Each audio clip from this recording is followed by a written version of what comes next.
त्यक्त्वा देहं पुनर्जन्म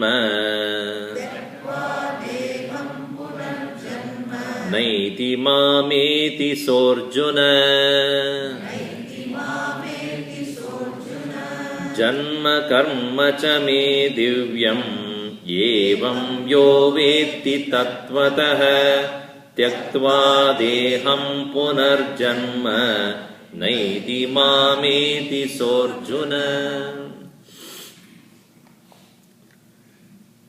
This manifestation, incarnation of myself into this world is also to be understood. And when you understand that, you get liberated. Krishna, whenever he speaks, is not talking about his own glory or whatever it is. How that will help you. This is what is called spirituality, as against religion. Religion is about praise of God, worship of God, and then knowing His greatness. But spirituality is where you, as an individual, will start becoming mature, and you start liberating yourself by knowing about the nature of God.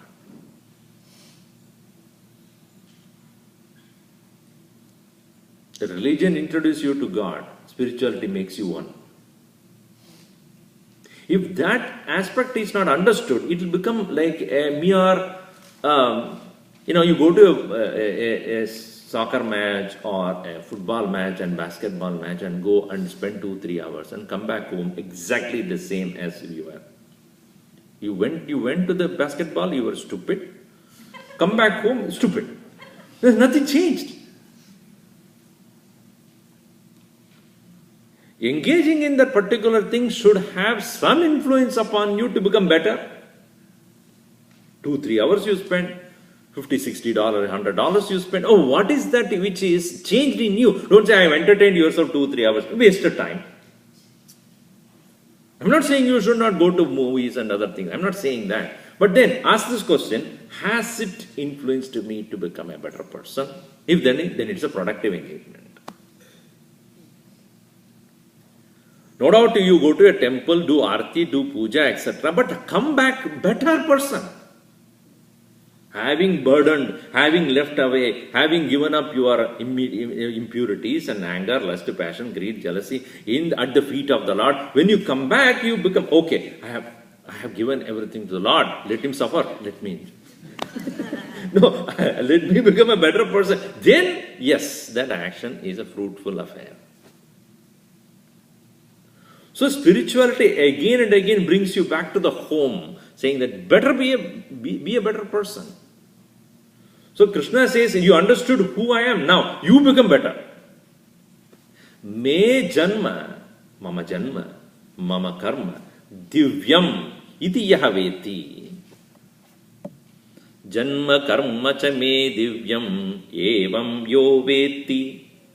He who knows my manifestation, my actions are divine, then such an individual get enlightened. How? Tyaktva deham punarjanma na eti mam eti soarjuna. Saha, such an individual, mam eti, he reaches me, na punarjanma eti, then he does not come back. Oh, now I know. You only told me. Now I know. Not just knowing, but making it as your life. Now, how is that? Let's see here. What is divyam? The word divyam, divinity. Divyam means that which is beyond the influence of matter. That is called divyam. Definition that is given here beautifully by a commentator is, what is divyam? Sarva panchatitam. Prapanchatitam. It is beyond the world of matter. Prapancha atitam. Because the world is called prapancha because it's made up of pancha. Space, air, water, fire, earth. This is the whole world. The matter is made up of this. Combination of all this. So, because it is created by the pancha, it is called prapancha. So what is divyam? Divine? Divine is that which is not subject to change, subject to perishing, subject to destruction. That is divyam, sarshvatam. So therefore my birth is divyam. Why? Because this physical body which you are seeing, hey Arjuna, is not because of the past actions done by me. Unlike all other living beings, where there, as I said before, our existence or our birth here is because of what we have done in the past. As I said, Lord's manifestation is not what the actions he had done in the past. He appears because of the need of the hour. So, my manifestation, Krishna says, is not matter combinations. It is a divine expression. That is the reason why when we read the stories connected to the Lord, his manifestation is not because of some particular individual's actions.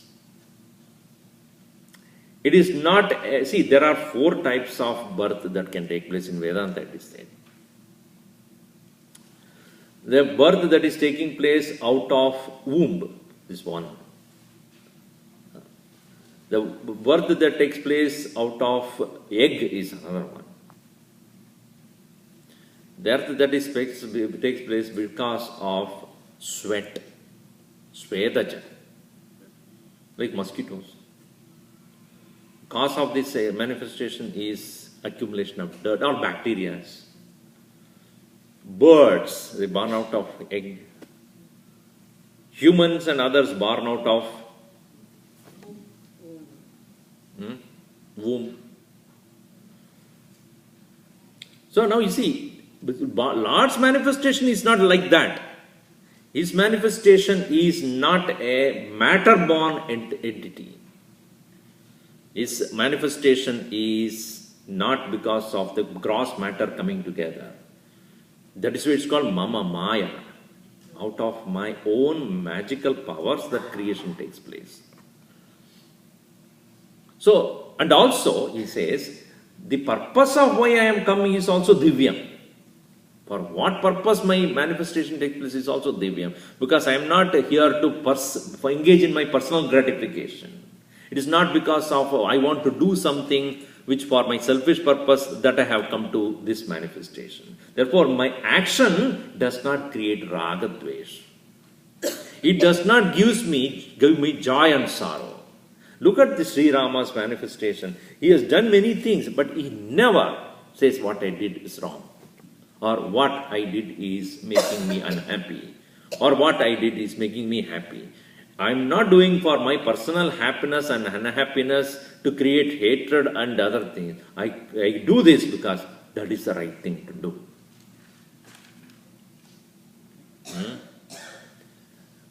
The consequences of it is not going to affect me.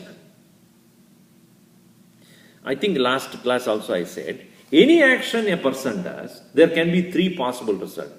And Krishna talks about it in the 18th chapter. Anishtam ishtam mitram cha trivida karmana palam bhavatya tyaginam pretya natu sanyasinam kochit. 3 types of results that can come from any action. Desirable, undesirable, mixed. These are the 3 kinds of results that can come into any action.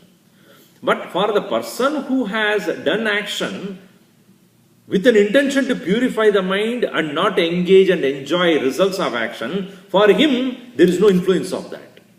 Bhavati atyaginam pretya nachu sanyasinam kvachit.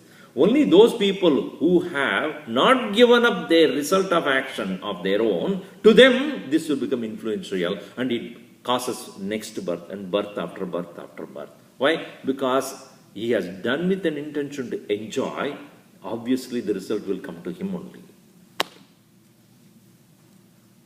Whereas a person who does as a duty, This is the right thing to do. I'm not interested whether it's giving me the right result, wrong results, or a mixed result. I do what is right. When he does that, he is never influenced by the results, and therefore he is not subject to birth. That is why he says, Tyaktva deham punarjanma na eti. He does not come back to this world to experience it.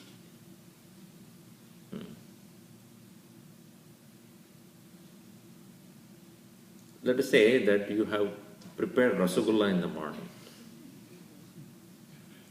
for you to have it in the lunch time. You prepared it and at home and you have come here and sitting here. A part of your mind. Rasgulla. Rasgulla, rasgulla, rasgulla, rasgulla. So when you are listening, so yada yada hi dharmasya rasgulla. Atmanam srijamyam rasgulla.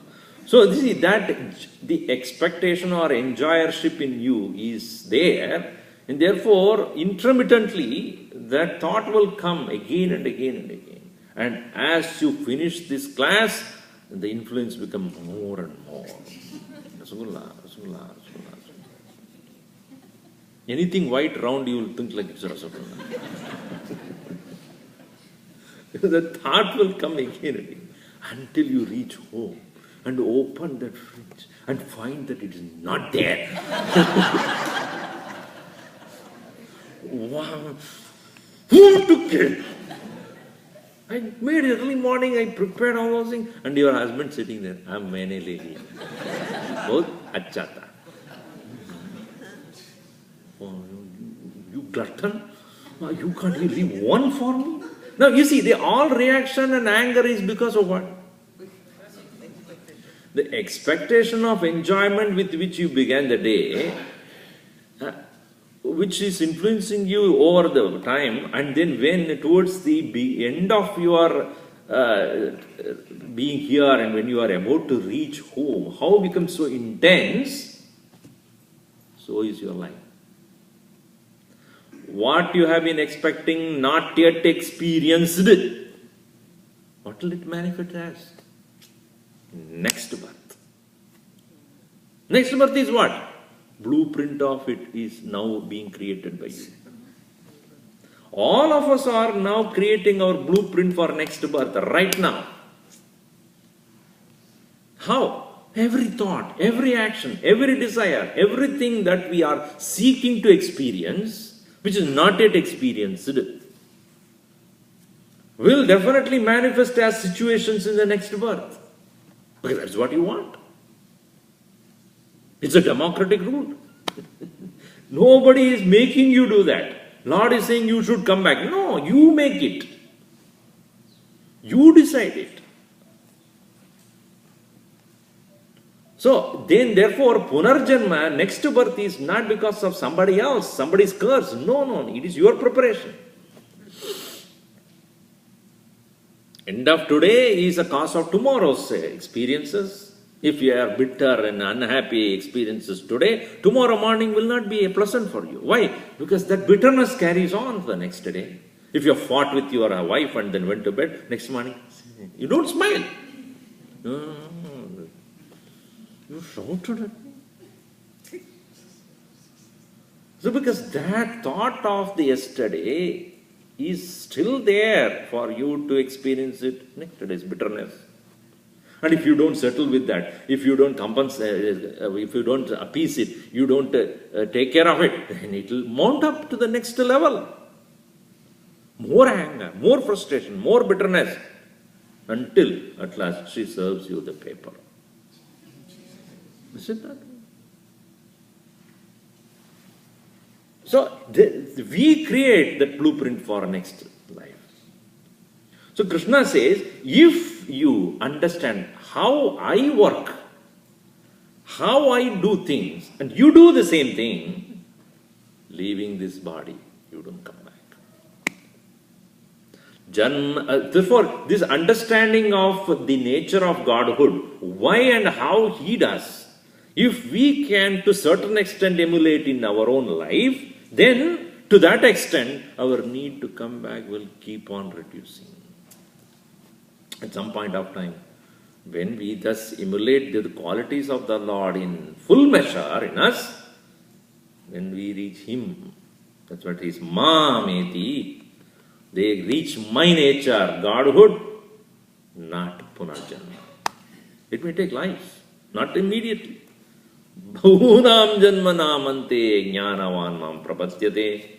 After many lives, that Godhood is realized by you and you reach me and not anything else.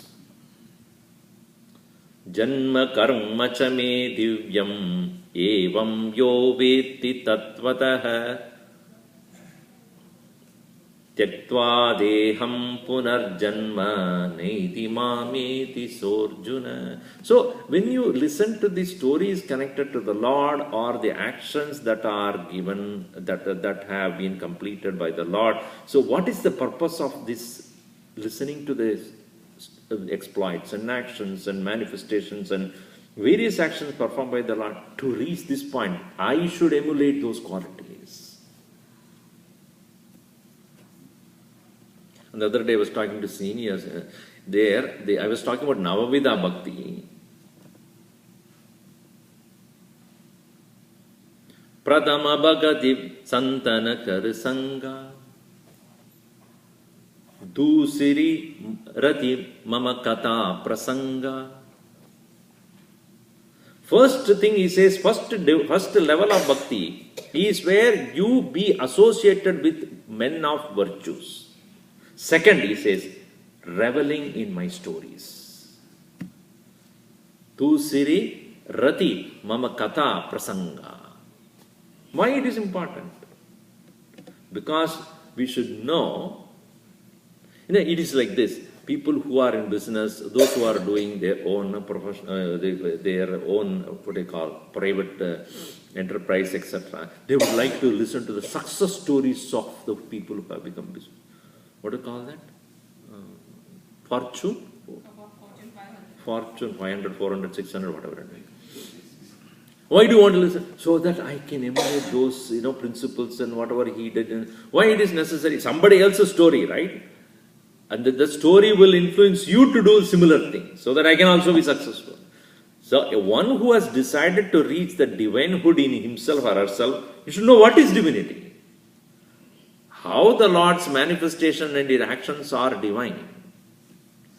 So Krishna says, listening to those things, understanding that, and not only that, just not listening to it, but emulating that in your own life, even as you leave this physical body, tyaktva deham, having given up this body. Now, so Swamiji, should I wait till giving up the body? Here, tyaktva deham means dehabhimanam tyaktva. That is what is understood. Shankaracharya writes very clearly, it is not body to be given up, I am the body to be given up. That is called knowledge. Otherwise, I understood, now kill myself. It is not destroying the body.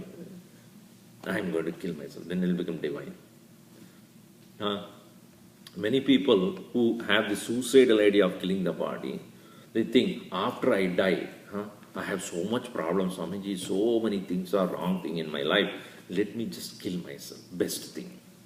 He tells his friend, I'm going to kill myself. I'm going to commit suicide. So why the friend asks, so that what? So that I'll be happy. So the friend very sympathetically says, I'll tell you one thing. When you kill yourself, definitely many people will be happy. But that's not the point. When you say you will be happy, so that means after the death of your body, there is something in you which still exists, which will become happy, right? When you say after killing myself, I'll be happy, who are you then? After killing yourself, who are you? What do you mean by I will be happy? Who will be there to be happy? I will be there to be happy, but who will be in you that will be happy? Not the body, right? Not the body. That means, are you the body or are you having the body? This understanding should be there. Aham deha versus mama deha. At the present moment we have the ideas that aham deha, I am the body. First step in our life which we all born with is aham deha. I am the body. And we continue with this stupidity for a long period of time. Until we realize, asmin dehe aham asmi. I am in the body. Then you understand, deha is only a karana, an instrument for me to function through. This physical body is not me. This physical body is an instrument in which I am to engage in this world efficiently. So, it is asmin dehe aham asmi. In this body I am. Only to later on realize, mama deha na aham deha. It is, body is mine. It is not me. Then, giving up identification is easy. When I am the body, then where do I give up? The idea that I am the body to be given up. When I am the body, then where do I give up? Who am I without this physical body? That itself is not even known. So when you ask the question, who am I? With this intention, am I this? So when he says, tyaktva deham, when you give up the body, is not that giving up the physical body. Not asking you to kill yourself or destroy yourself, but destroy the idea that I am this body and nothing else. The idea that I am this physical, dehabhiman. So when you give up the idea that I am the body and understand that mama deha, this is my body, meaning I am different from this. It's like my car. If you say aham car, then there's a real problem there. You are not the car, thank God. Otherwise you can never park it. You can park and get out of it because you are not the car. Similarly, these bodies can be parked somewhere. Chalo, baith raho, main abhi aa raha hu. So you can park the car, or park the body and recognize you. That is called meditation. The physical body must be kept. You stay here. That is why the first and foremost, discipline that is given in meditation is let the body go. Let you sit in a particular position where you don't need to become identified with the body. Let go of your identification with the physical body. Then alone, even the first step of meditation is possible. If you sit there as I am so and so, I am so and so, then your thought will be only about that. Oh, I have to do this, I have to do this, my wife is to have to talk to her and my children as well. Then you have not given up the body idea then.